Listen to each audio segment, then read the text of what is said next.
We'll jump into some of the news stories. Hi, baby.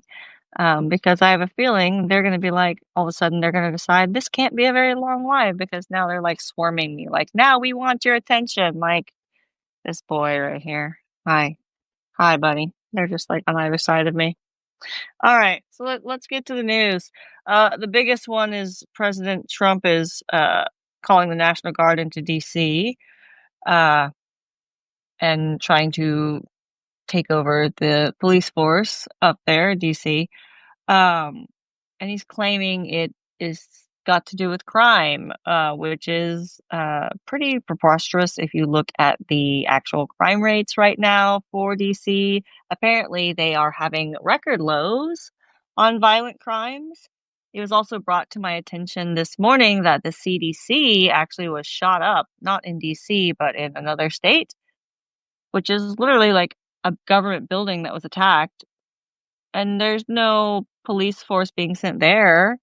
So this doesn't seem to be about protecting government. It doesn't seem to be about protecting crimes. It really just seems to be about what then? If it's not about crime or protecting the government. Oh, is this about authoritarian what? Dictatorship? Authoritarian takeover? Is this dictatorship in full swing?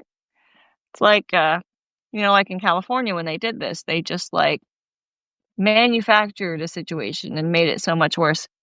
Yes, exactly. Manufacturing a crisis. Yes. Like they're making up a crisis that isn't really there so that they can pretend to fix a problem that they're going to create because like what happened in California when they sent in the National Guard is violence that wasn't happening all of a sudden was happening. All of a sudden there was violence. So I hope people don't believe any of the nonsense. I know there's that 30% of MAGA people who are the diehard cultists who believe just about everything the Orange Menace says. But even some of those people are starting to turn around. This Epstein Files thing uh, might be just like the nail in the coffin for the Trump regime, in my opinion.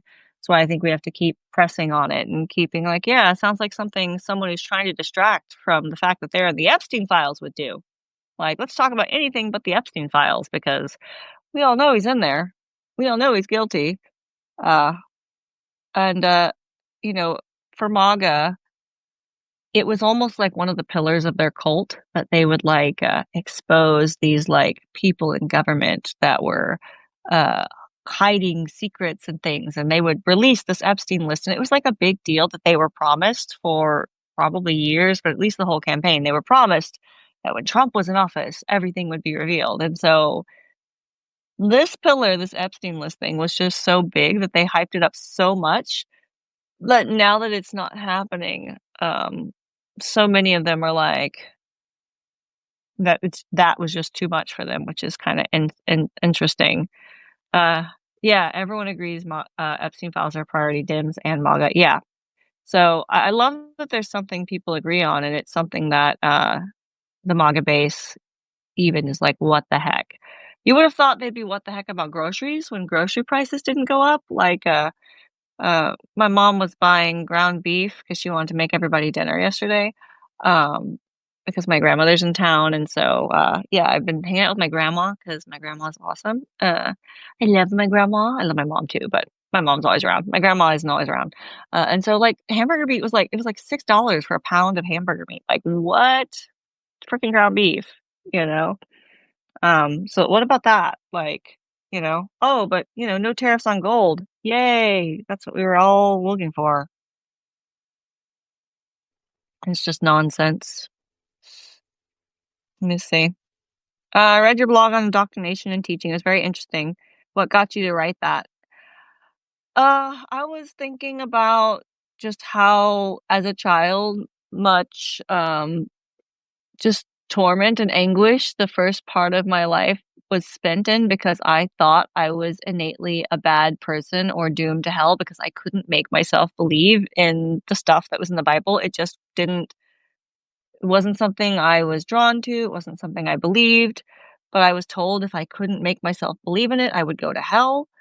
Uh, And, like, I have been unpacking, a lot of my childhood trauma and doing a lot of, shadow work and parts work and somatic stuff, and I've been doing a lot of healing, trauma work and trauma healing because as an adult, I have realized that I have a lot of amnesia around not only my childhood, but I was having a lot of day-to-day, like, forgetting, which was beyond what is normal, for ADHD or just in general, and I've been trying to, like, fix my memory that is Swiss cheese, uh, and so, a lot of, like, the trauma healing and the shadow work, is, like, confronting and facing where all of my different trauma triggers came from, and it's like, I'm triggered right now. Why am I triggered? Like, let me get curious about this, because for most of my life, I was just, like, pushing uncomfortable feelings and memories and things away and repressing and not expressing and not feeling.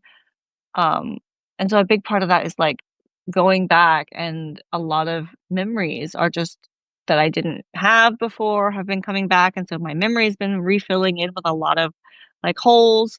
Like for me, like for example, memory amnesia is kind of funny. Like, I would logically, like, know an event happened to me, right? And, like, I'm like, "Oh, yeah, this thing happened," but I wouldn't have, like, the emotional memory that went with it, or, like, I would only know, like, "Oh, this is a thing that happened to me," but I wouldn't really know the details of what happened, if that makes sense. So it was like I knew a thing happened, I kinda knew what the thing was, but I didn't really remember the thing happening, but I just knew it was a thing that happened. I had a lot of that and a lot of, like, I can remember this happened to me, but it just, like, had no, like, feeling disconnected from it.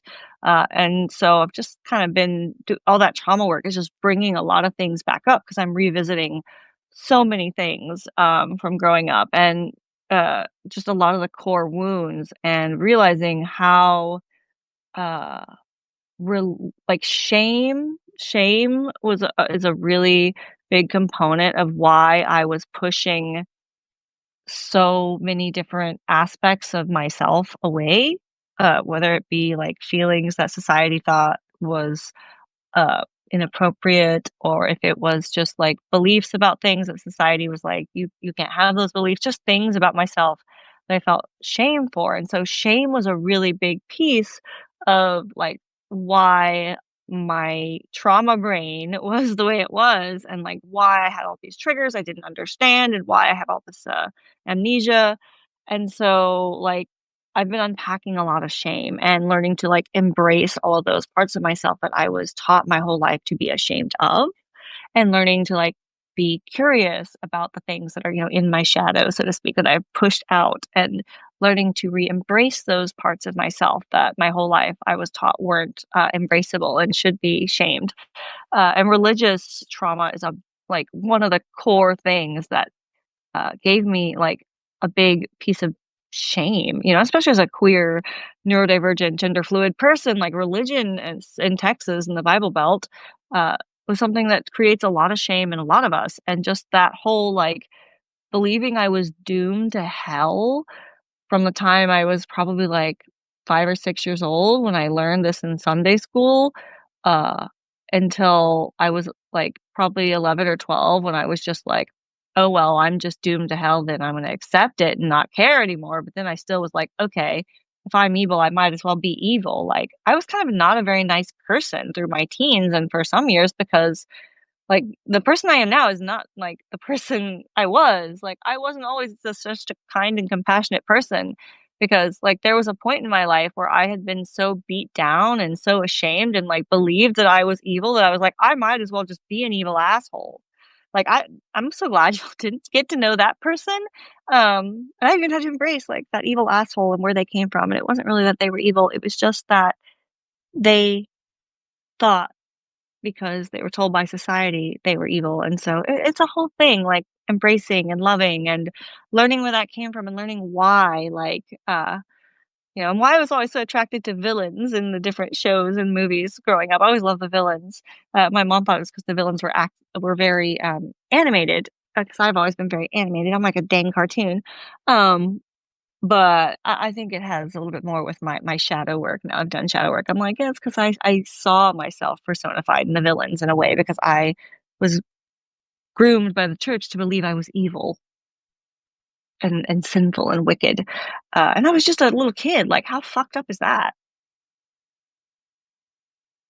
So yeah, just revisiting just the shame that can come because um like the denial of the self and the self-abandonment and shame are things that can create really, really deep wounds in people, not just me, but I have my own experience to go from, and so just, like, unpacking all of that is that's a long way to describe to answer your question, but that's kind of why I've been unpacking all the religion stuff again. Also because I have, nationalists in my comment section on the regular, like, this morning I was notified of a post because I've got my helpers on Facebook or some friends of mine that have my phone number and they see some fishy stuff. They'll text me and send me a screenshot and a link. Be like, hey, look at this a hole in the comments section on your page. And so, like, I had one asshole this morning I got to block. And their comment is marriage from same gender is against divine Bible laws. So allowing it to happen would be misleading from right to wrong. Let's face the reality. Some people have committed themselves to satanic procedures on purpose for different reasons. If same-sex intimacy is not approved by the Holy Bible, then it's satanic. And let us not be ruled by the devilish measures. Like, this is the bullshit that's just coming into my comment section. Like, I'm like, it's 7 in the morning. Like, really? This is like what I gotta read waking up at 7 a.m. Block, bye-bye, asshole, get out of here. But it's like, it's this kind of shit all day. Like, this is just one of many comments I get on my page from these people that just really wanna indoctrinate everyone else into their, like, death cult that they're in, and it's just ridiculous. Like, they accuse us queer people of grooming children, but we are not the ones out there evangelicalizing and, like, preaching and doing mission work and trying to convert people because the rest of us heathens need to be saved, and it's like, "Nobody asked you to save us. Please don't. Please leave. I would just like you to leave me alone." Like, they have to, like, follow and wait 24 to 48 hours before they can comment. They make one or two asshole comments like this, I get notified, and then they're out of here. So it's like, really, what was the point of that? You just they're not they're not coming to learn. They're not coming to understand. They're coming to preach. These people are like talking to a brick wall, and it's just so frustrating. Yeah, I'm sorry, Mimi, my bear. She's like, you're getting frustrated. You're right. I am getting a little frustrated. Hang on, kitty kid. All right. So let me get back in the comments. On Trump. He's causing more crime so you can declare martial law and take over the midterms. Yeah. Uh, Funny that Trump called the National Guard in DC but blamed Nancy Pelosi on not doing that on January 6th. There's a lot of hypocrisies. Like, you can compare January 6th to so many hypocrisies. Like, if he was really worried about crime and really tough on crime, he wouldn't have released all the J6ers, right? Like, they were violent people who literally attacked the cops, and, I'm not a fan of police. That's no secret, but, I'm just using their own logic is like, "Oh, according to MAGA, attacking cops is bad," because he's like, "We spit," or "You spit, we hit," is what he kept saying. It's like, he's encouraging them to go violent. Um, and so he says attacking cops is just bad. Well, the J6ers attacked cops, and he let them out of jail. So, the party of law and order my frickin' ass, you know? It's just hypocritical. And that's what we gotta keep doing is calling out the hypocrisy whenever we see it. They were so crazy about Pizzagate. Here's a real situation, they want nothing to do with it. Yeah. Is there a good resource you suggest for someone looking into doing shadow work? There's a few different, like, things you can do. I have got a bunch of Carl Jung books that I've been studying. I've got, like, reading books, I've got audiobooks, but also on YouTube, there are so many Carl Jung videos. I will say I hate that most of them use some kind of AI background, it seems like, to make the video part where they're, like, reading the texts, but, for some people who, reading all of that's not gonna be an option. Hang on, let me help my dog. He needs to jump on the bed, but I have to be his cheerleader so he knows he can do it. It's kind of a thing. So let me help my dog get on the bed. You wanna jump on the bed? Sadie, come here. Scoot over, Sadie. Scoot over, Sadie. Come. Quick, move over. Come on, Sadie. Come on, Sadie. Okay. Okay, buddy. Come on, ready? Jump, run, jump, run, jump, run, jump, run, jump. No? No? Okay, never mind. Okay, he changed his mind. There's another dog on the bed. I think he wanted me to make her get down, but I can't do that. She wants to be up there too. Like, that's not fair. So, anyway, I'm a dog cheerleader. Yeah. But yeah, I've been watching a lot of those videos. I was doing IFS and parts work for the last year, and so I started with parts work first, and internal family systems is IFS. And then on my own, I've started going into shadow work more recently. Um, and, the parts work really helped me with that foundation to do the shadow work because it kind of taught me to like approach my parts with compassion and curiosity and love. And so then getting into more of the shadow work, it just was very natural to roll from internal family systems parts work into shadow work for me personally, and everyone's different. Um, but yeah, it's really been transformative for me. And you know what else I realized is I've been doing shadow work since before I knew what shadow work was. I didn't realize I've kind of been doing shadow work on my own for the past 9 years, but I didn't know what shadow work was until like the last year. I didn't know it had a name. But when I was diagnosed autistic, I had this aha moment realization that all of the basically like parts of myself are a lot, most maybe the majority of the parts of myself that I was like, these are unacceptable, go away, were like autistic traits that society didn't really find useful. And it was kind of like, oh, I'm ashamed of basically being autistic. And so that was like the first part of like my shadow that I was starting to become aware of, that I was learning to embrace. And really, shadow work, my probably oversimplification, is learning to embrace and understand yourself as a full person, including all of the parts of yourself that you were taught by society to be ashamed of. There's a cute kid in my background there. And so, like anything that is high, anything that is making you embrace parts of yourself that you were taught to be ashamed of is shadow work, really. And it's like, being curious about it and accepting that those are parts of yourself. Uh, and that, as humans, we've got a lot going on and nobody's perfect, right? And so, let's just love ourselves as we are, realizing in society, uh, I had surrounded myself with people and situations and places that didn't give me the space to be who I really was. And so a lot of that's also like learning to listen to myself and learning what my own intuition even feels like, because I was so corrupted by other people. I have ears. Other people telling me what they thought I needed and what I should and shouldn't do and what I should and shouldn't think.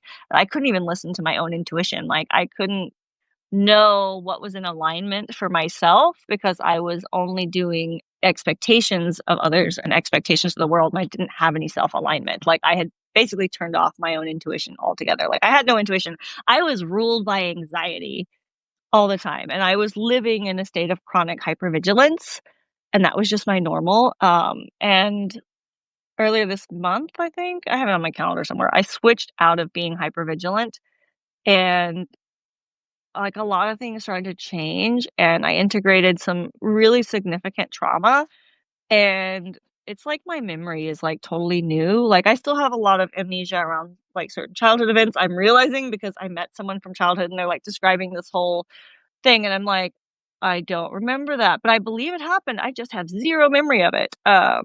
And so I was like, "We gotta figure out some things, like, where those buckets of memories are." But, like, day to day, like, for the first time in my life, I have a cohesive memory where I used to not know what order my day was in. Like, I remember, like, there were these random events that happened throughout my day, and I couldn't, like, go back and sequence them. It wasn't a capability I had, and now, like and I always was on autopilot, like, when I drived and drove and did certain activities, and now it's like I can remember, like, a whole drive, and I'm not, like, spacing out and, like, missing the entire drive, and it's like, "Oh, how'd I get here?" Like, I used to have GPS on because I would just, like, kinda, like, have these resets in my brain, and I'd be like, "Wait, where am I going? Where am I driving?" And, like, I had to keep the GPS on, so it would, like, I could see where I was going in case I, like, had these little space outs, and now I don't have to drive, like, and that was even, like, familiar places I've been, like, all the time, like, I would have to use GPS because my brain would just kinda reboot, uh and that I don't need GPS to go places I've been before anymore. I used to have to be very careful, with the kind of music I had in when I was, driving because it would, like, trigger me to, like my memories are very immersive and visual, like 360 VR, and s or I would just get, like, triggered if I had people in the car with me, and it would, like, make it dangerous for me to be driving, and so I was like, I drive alone in my car with nobody around and my music, and it's a very controlled situation because that's what I need to be safe, and now I can drive, I can have other people in the vehicle with me when I'm driving. It's, like, so different. It's wild. It's just wild. I didn't know my brain could work this well. Like, my whole life, I've never known my brain could work this well. Oh, coffee, coffee, coffee. It's pretty amazing, honestly. A whole new brain.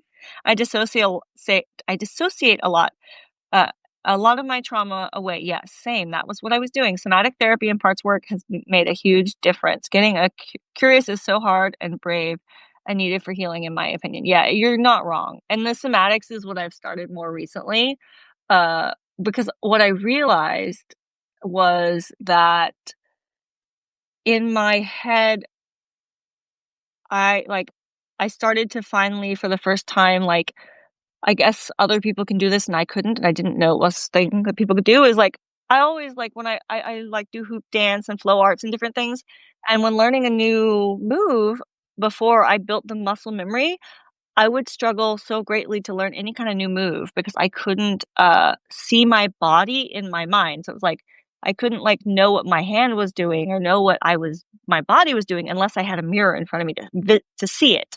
I couldn't, like, and, like, recently, I started to be able to see, like, when I close my eyes, if I'm, like, dancing or I'm moving, like, right now, I can see where my hands are. I can see how my hands are moving. I used to not be able to see how my hands were moving if my eyes were closed or where my feet were when my eyes were closed. And now, like, when I close my eyes, I can, like, see my body in my mind.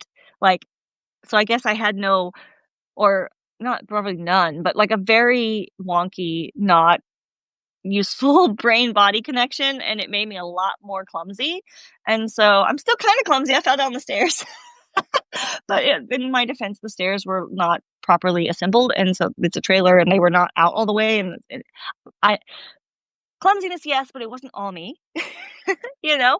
And so I'm actually a lot less clumsy now, which is just wild because my brain body connection is getting better, and so now I'm working more on, like, the somatic stuff and, like, being in my body and, like, dance and movement and, like, getting back into yoga and, like, walking outside in nature and, like, visualizing my feet in the grass and, like, really paying attention to, like, body things because I was so disconnected from my body. And the dissociation, like, phew, I'm not actively dissociating anymore. Like, I was dissociating so much, it was, like, my normal. I didn't have a frame of reference for, I took my ADHD questionnaires when I was evaluated and diagnosed with ADHD, and they're just like, "Do you have forgetting beyond normal forgetting?" And I'm just like, "How the fuck would someone who doesn't have normal forgetting know how to answer that question?" Because this has, like, been my normal my whole life. I don't know what normal is for comparison. I was like, I assume other people seem to have better memories than I do, but normal is relative. What kind of question is that, right? It was such a strange question to me. And now that I'm not disassociating all the time, oh my gosh, I exactly know what that question was getting at. I know what they're talking about. I'm like, oh shit, yeah, okay. And the funny thing is, like, when I was assessed for autism 9 years ago and diagnosed autistic and with social anxiety, and I don't have social anxiety anymore, by the way. No social anxiety, 0. It's gone. It took me 9 years, but it's gone. I'm so excited about that, because I was, like, really isolated because my social phobia had gotten so bad, um, and I was, living out of fear, with my interactions around other people like that. My first assumption was that anyone was probably gonna hurt me, and that was, like, my first assumption about everyone I met, um, and it's nice to have that flip where it's like, I don't that's not my first assumption with people anymore. But just, like, when I was diagnosed autistic, there was, like they noted, and now I know because it wasn't they didn't use the word dissociation, but they said it was, like, there was an assessment, and the doctor noted that I had, like, all the, like, physical body signs of anxiety, like, uh, in my body, like the heart palpitations and, like, profuse, like, sweating, like, when they're for no reason, just breaking out in just cold sweats and like, basically being in a state of hypervigilance, but mentally, I was not registering any of that at all. Like, mentally, I was just like, "No, I'm fine. I'm calm." And everyone was like, "You're so stoic." It was like, "Yeah, I'm dissociated and checked out." Yes, I'm stoic. I have no connection to most of my emotions unless they get so big that they overwhelm me and take over, and then it was like a whole thing. I was having lots of meltdowns then because it was like I wasn't releasing in a healthy way, and so I was bottling everything up and then boom, melting down all the time, and it was very disruptive, and so the dissociation was a big problem, but, I didn't know then exactly what was being described. I didn't know about dissociation 9 years ago, and then, like, I think I think it was 34, 35. I was in my mid-30s when I was diagnosed ADHD because, like, I knew I was autistic, I was accepting that I had social anxiety, but I still had all these, like, memory things that were really disruptive, and the memory stuff, and just my scatteredness, which I think dissociation had a big part in, was still very disruptive, even though it was getting being autistic under control, and so I got diagnosed with ADHD, and even when I got assessed for ADHD, there were questions around dissociation on there, and I was a little more aware, but not super aware of what dissociation was when I was diagnosed with ADHD. But it like they have like a breakdown of all the different things that they screen for, and it was like all the dissociation questions. It was like like 1 to 5 scale or something. It was like I was on the 5 on all of them. So it was like, "Oh, heavy signs of dissociation with ADHD. You should get checked, like a full workup and check for dissociation," and all that. And I'm just like, I have just got like several life-changing diagnoses and I'm not ready for more. And so I didn't ever go get the disassociation checked. And it turns out like that was the thing that was the most disruptive in my life. But I didn't pay attention to it until I found myself in like a crisis mode when my grandfather passed away last year, and then we lost our oldest dog, and I was in crisis again, and I was really not okay. And my brain just kind of started reconfiguring, and I was disassociating more, but then I couldn't also disassociate away from my sadness like I used to. So I was crying a lot all of a sudden, and I wasn't used to crying all the time. And so I started like feeling all of these really overwhelming, intense emotions that I wasn't used to feeling, and it was just so much, and I wasn't okay, and I wasn't able to function anymore, and I couldn't ignore the disassociation anymore, even though I'd already kind of become aware that it was a thing. I was just like, "I'm fine, I can live with it, I don't need to worry about this," and then when I fell into crisis, all of a sudden, it was like I had no choice, I had to worry about it, and, holy fuck. Now that I am not actively disassociating all the time, it is just such a different experience, and, it's just a me I didn't know I could be, if that makes any sense. And so, yeah, now I'm doing a lot of somatic stuff is kind of what I'm doing now is really focusing on being in my body. Um, but it's just been a journey, and it's like I didn't realize that this is actually a journey now I've been on for 9 years. It'll be 9 years in September. It's like this I didn't have words for shadow work and a trauma healing journey, and, like, rediscovering my sense of self. I had a lost, fractured, non-existent sense of self, but I didn't have the language 9 years ago, but this is the work I've been doing for 9 years, and, like, 9 years later, almost 40, I'm finally, like, getting to a place of stability, and it's just like, wow. Be nice if I didn't have to, like, work 10 years of my life specifically to heal from developmental complex PTSD and trauma, but I am grateful that I am able to unpack and do this in my lifetime because I know there are a lot of people who won't even be able to unpack and heal from CPTSD and different, childhood developmental traumas, and they will they will go to their graves without doing this work. So I'm also really grateful. It's just like, dang, I had to wait to be almost 40 to get here. It's kinda like a whole 'nother thing, like, when I was diagnosed autistic at 29, I was like, "I had to wait until I was 29 to find out I was autistic? Dang." So many years of your life not knowing. But I can't dwell on that. I just have to have gratitude for where I am now and that the fact that I was able to find out I was autistic 9 years ago and that I did get to start my trauma healing journey, uh, because, yeah, there's so many people that won't ever even get to do that in their lifetimes. It's unfair how much we are dumped on by religion for no good logical reason. Yeah, I really do think, indoctrinating children into any religion, like indoctrinating, specifically that word indoctrinating, because it's very different than teaching, as I wrote in my most recent written blog post. If you want to check that out or share in detail, most of it is public, except for the little end part where I'm sharing a bit about my personal story. But indoctrination is teaching people to, like, believe something on faith alone without being allowed to question it, and, like, in indoctrination, questioning things is, like, really taboo, really discouraged. Critical thinking about the thing that you're being indoctrinated in is, like, shameful, and so being an autistic child who was very, very overly logical, being shamed for my logic, which was something very innate to who I am, really fucked me up. And that's different than being taught, like, here is a religion. This is what this religion teaches. Here's another religion. This is what this religion teaches. You can pick the one that makes sense to you. Like, that would have been a whole different experience. Not, here's the only religion. If you don't believe in this religion, you are going to be burned in hell and tormented for all eternity because you are an evil sinner. Like, what the fuck are you doing teaching this to a 5 and 6-year-old? Hellfire and damnation. That is so fucked up. So fucked up. That's indoctrination. Oh! Woo woo! Exactly. Bear says it's fucked up and she doesn't approve. Hi, Sadie. Okay, guys, relax, sit down. They're feeding off my energy. They felt I was getting amped up, and so now they're amped up. They're licking my knee, which is kind of weird. Hey, don't bump my table. Yeah. Fundamentalists seem to not have a day off. Yeah, I wish, but that's all they do.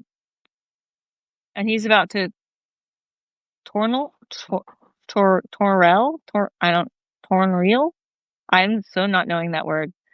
I'm okay. He's about to release Maxwell the Peddler with Epstein because at the end of the day, he's a mobster cult leader. Yeah. I hope she sings like a canary, but I think letting her out is like a bribe to keep her silent, in my opinion. If he lets her out, we have got to, like, really publicize all the things that she actually did because the victims have talked about Ghislaine, I don't know how you say her name. I hear it different on every news channel, and she's an asshole, so I don't really care how you say her name.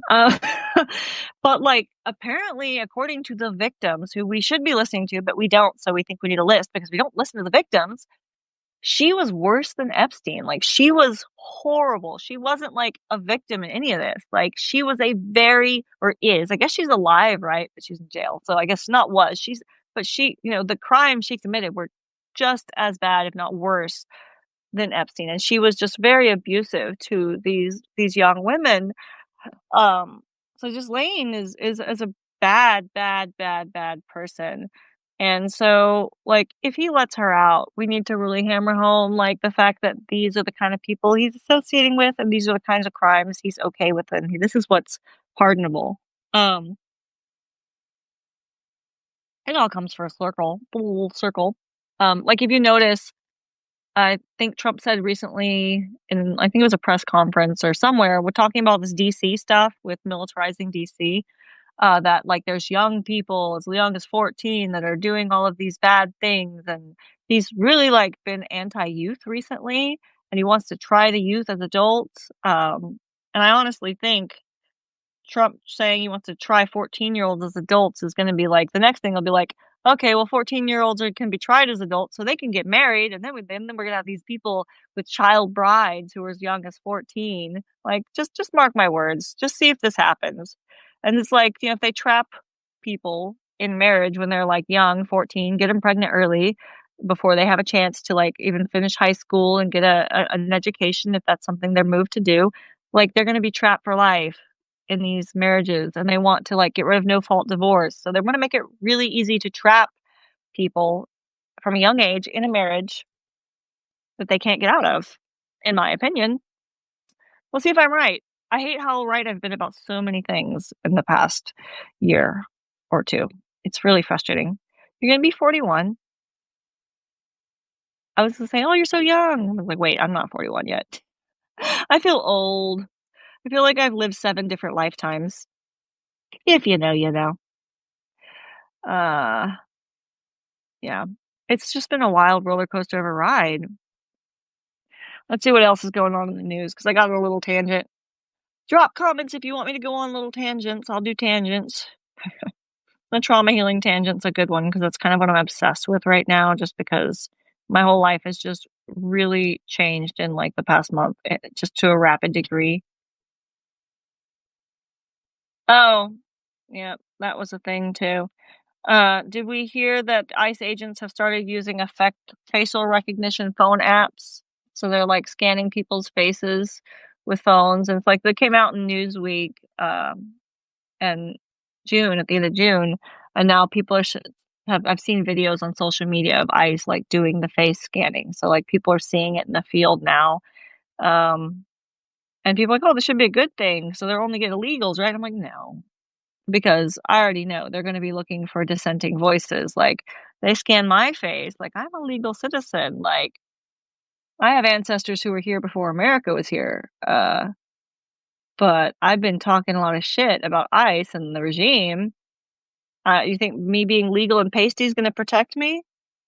You think they're gonna, say my mixed ass is white enough to be safe? I don't think so. What else? Uh, the World Cup is claiming they're gonna have a new human rights strategy for the World Cup coming up in the US to protect people coming in. Don't fall for that shit. Like, don't. I really think we need to be boycotting the US Olympics and the World Cup. Uh, and I'm begging you, if you're in another country, please don't travel to America for something as frivolous as a sporting event.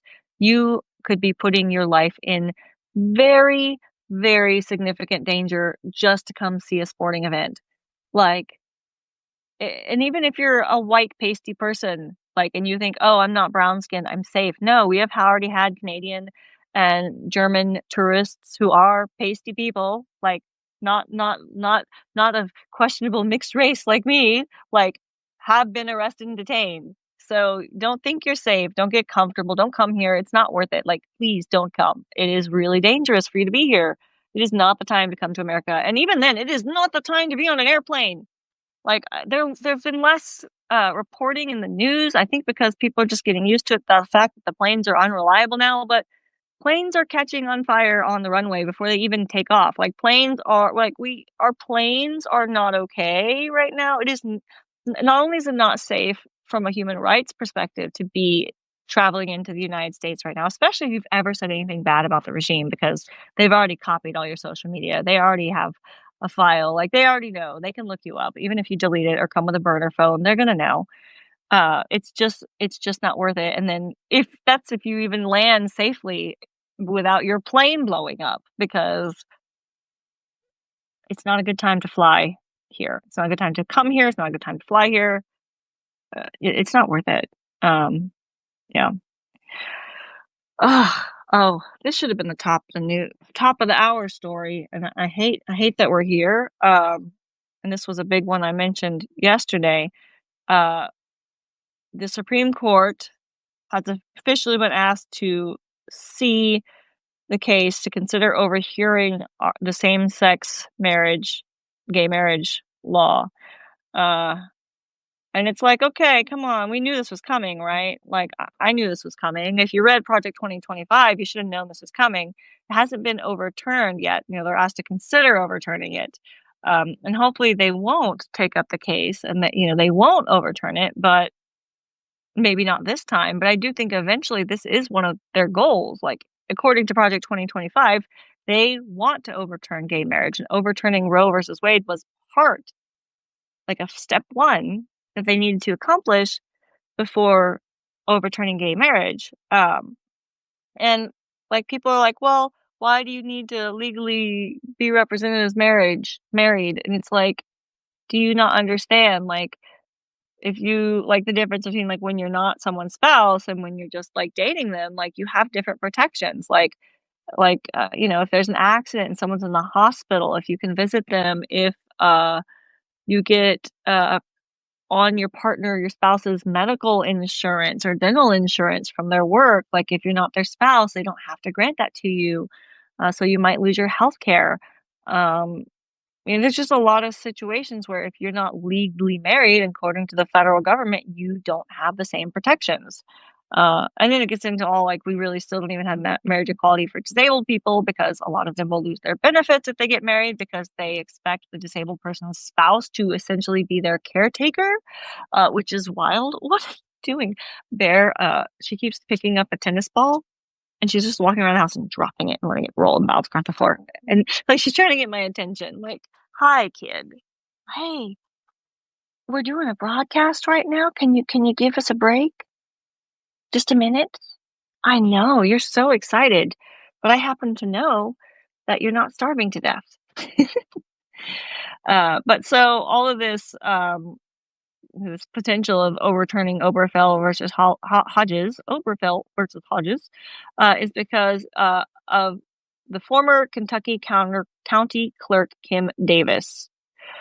She's back, and it's like literally been, you know, years since she spent 6 days in jail in 2015 because she refused to issue a marriage license to a gay couple on religious grounds, even though, or like after Obergefell versus Hodges had passed.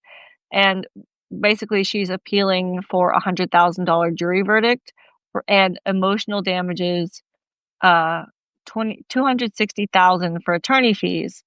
So, you know, she's trying to get paid for her bigotry. For she was punished, and now she wants to be paid for being punished. And it's just really concerning. And she's just a garbage person. She's like a piece of garbage. She's a horrible piece of trash, in my opinion. And so we still have to find out if the Supreme Court is going to agree to hear this case. It's very likely they might not agree to hear the case. Hopefully they won't. But I do think, if they don't agree to hear it this time, there will be another reason they try to bring it up again in the future. So, just if they don't agree to hear it now, just don't think that everything's cool and safe all of a sudden because they really want to get rid of gay marriage. It is all up in their Project 2025. This will probably be a test case, and if it doesn't go through, they'll have another case they'll bring up to try and do it. They're not going to give up. So we have to stay vigilant, even if the Supreme Court doesn't agree to hear the case, in my opinion. And, that's just the way it is, unfortunately. Let's see what else. Trump was demanding the CEO of Intel step down. And then he flip-flopped on it after they had a meeting, some kind of bribe, I'm sure. It's just wild to see this go. Oh, another good news. RFK, a medical journal, a really prominent medical journal, is rejecting Health Secretary RFK's, claims on vaccines being dangerous, which is good. The Smithsonian restored the exhibit with referencing Trump's impeachment, adding the word alleged in there. Cowards. It's just like a what the fuck kind of a week, everybody. Hi, Bear. It's just that weird what the fuck kind of a week. Oh, here it is. I was looking for this. The Department of Homeland Security shared this really disturbing image recently. Oh, that's not it. Hey, that's that asshole we were just talking about. Plot waffle. Anyway, this, I'm gonna read it to you. It says, "We can return. View from the Hotel Continental, Washington, D.C., circa 1943." Okay, for those of you who might not be history buffs out there, 1943 is pre-segregation. And this was on the official DHS Twitter account. And they're saying we can return to 1943, pre-segregation. Like, what the fuck? No, it shouldn't be a surprise if you've been paying attention, but still, like, they are really officially saying the quiet part out loud now. They're not even trying to hide it. It's just gonna be an interesting week. Hi, doggy dogs. Oh, something else. Also, some good news. It'll be the federal courts halted the construction of alligator Alcatraz near the Muskogee villages. So, uh, this was due to a lawsuit that was filed by the Muskogee tribal Indians of Florida. I don't know why. Can I say indigenous? Indians of Florida, together with Friends of the Everglades and the Center for Biological Diversity. Uh, you know, we it, it's amazing to see that this was stopped. I don't know if it'll start back up again, but it is good to see that it was stopped for now. Um, I just wanted to make sure to make note that because other articles weren't mentioning that it was stopped due to tribes fighting to get it stopped. Like, yay, good on them. They aren't getting enough credit. Someone was in my comments was like, it's a shame that indigenous peoples are still on the front lines of this. They shouldn't have to be, but I told them I think it's because indigenous people have seen this over and over again, and so they're not in denial of what is going on and what this government is doing, what this government is capable of, because they know, because it's happened to, our ancestors and things. So indigenous people shouldn't have to be on the front lines, but so many mayonnaise colored people are just in denial that their own government will do these atrocities to people and to them, or they think this isn't going to affect me, or they don't have that connection to the earth and they don't understand why destroying our planet is a bad thing. And it really shouldn't be that complicated. We need clean water. We need air. Otherwise, we die. Like, I can't make it much more simple than that. We should care about the planet. Okay? If you don't care about the planet because it's beautiful and amazing and you're in love with it like I do, can you care about it because if you don't have clean water and air, you're gonna die? Please? Just my 2 cents.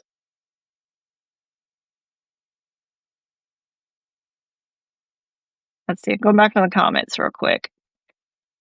Ba da ba da ba boo boo.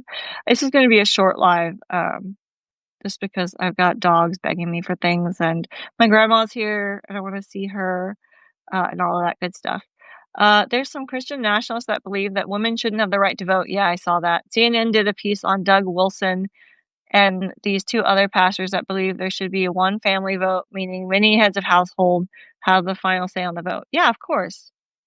It's all about preserving power in the status quo. It's a bunch of cis white men that want to be in power and want to preserve that power and have power over their wives because they see them as property.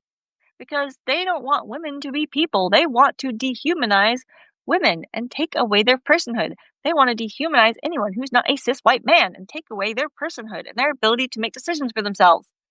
And so everyone was okay when it was like disabled people and autistic people. Like, of course, they shouldn't, And then it's like, oh, queer people, they're mentally ill. And so they call people mentally ill so that they say, oh, you're mentally ill. So we need to make decisions for you because you can't be trusted to use your own judgment. And now they're coming for women, of course, like women who didn't think they were going to be coming for you. Yes, they're coming for you too. That even you, white women, they're coming for everybody except the cis white man. The denial that everyone's been in and saying that those of us who were like, hey, this is something we should worry about, are like, this will never happen. It never happened. And he's like, what you mean is you don't think it'll ever happen to you. I'm just so frustrated with it. I'm so over it. I'm so annoyed. Got me fired up. Why does that woman, Kim Davis, have standing if they do take it up, it's because they want the power to tell people what to do, not follow any law. Yeah, exactly. It's just like that Christian person that came to my comments to rant about how gay marriage was devil worship or something like that. "Hey, kid, hang on." It's like, why does it affect you? Like, why do you care what other people are doing? You know, why do you think you have a right to say if other people can get married or not? Like, if you don't like gay marriage, don't get a gay marriage. Like, if you don't want gay marriage, don't marry a gay person. Don't marry someone who's your gender. Like, don't tell other people what they can and cannot do. Like, yeah. So it's a whole mess. Ooh.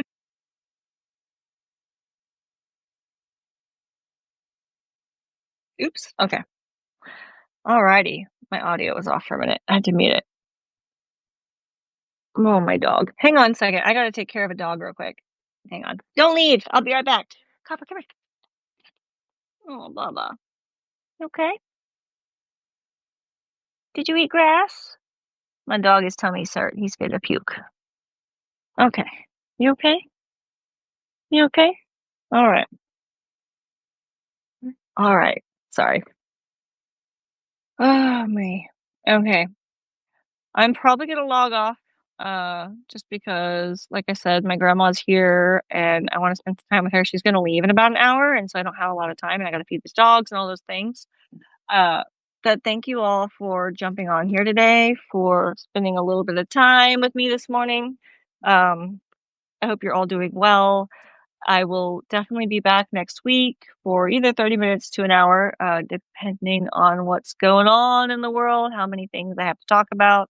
Today, there were just mostly a few big things, being the whole DC takeover and Oberfell being challenged. Hang on.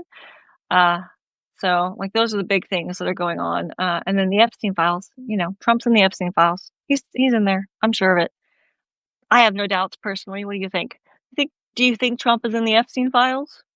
Does anyone think Trump's not in the Epstein files? I don't think anybody thinks he's not in there at this point, but I could be wrong. Guilty person protests so much. Send me an email. Yeah, I know. I've been really behind on emails. I haven't caught up on all those things yet. From being out for over a week. So I know I've got you on my calendar to respond to your email. It might be next week. But yes, I haven't forgotten. I know you emailed me. Emails are my biggest nemesis sometimes. Woof, woof, woof. I got to do the dog things. All right, everybody. I will. I think it shows he was trafficking young girls. Oh yeah, I do too. Um, I'm being summoned. The dog kids need me. So, woof, gotta go. Talk to you all next week. The live replay will be up probably in about an hour or two when it's done processing.